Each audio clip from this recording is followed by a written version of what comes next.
បាទសួស្តីបងប្អូនឥឡូវនេះខ្ញុំធ្វើវីដេអូទាក់ទងនឹងការយក link របស់ exclusion ទៅណែនាំអ្នកដទៃឬក៏ឲ្យអ្នកដទៃចូលឈ្មោះអញ្ចឹងដើម្បីចូលទៅកាន់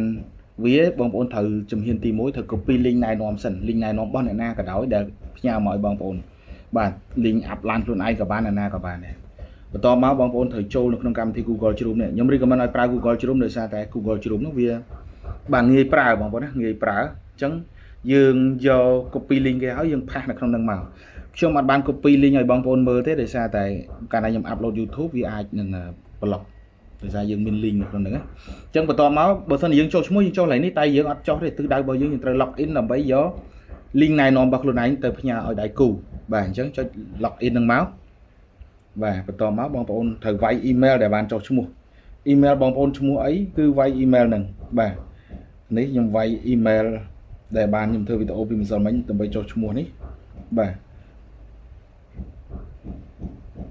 តមកវាយ password ឲ្យត្រឹមត្រូវណាបងប្អូនវាយ password ឲ្យត្រឹមត្រូវផ្ទៀងទៅតាមអ្វីដែលខ្លួនឯងបានដាក់រៀងខ្លួនណាបងប្អូនបាទដាក់ថាម៉េចគឺតាមហ្នឹងបងប្អូនណាបាទអញ្ចឹងវាយ email ត្រឹមត្រូវវាយឈ្មោះត្រឹមត្រូវប្រកាសជា log ចូលបានឥឡូវនេះវាអត់ទាន់បានទេដោយសារខ្ញុំវាយខុសខ្ញុំភ្លេចអូខេអញ្ចឹងគឺមិនវាយឲ្យត្រូវបងប្អូនណាវាយឲ្យត្រូវហើយកន្លែង security នេះគឺមិនវា take ឲ្យចាំ log in បងប្អូនណាបាទអូខេកាលណាត្រូវវាចេញពណ៌បៃតងកន្លែងនេះគឺចូលបានហើយអូខេអានេះគឺយើងចូល IB exclusion បានហើយ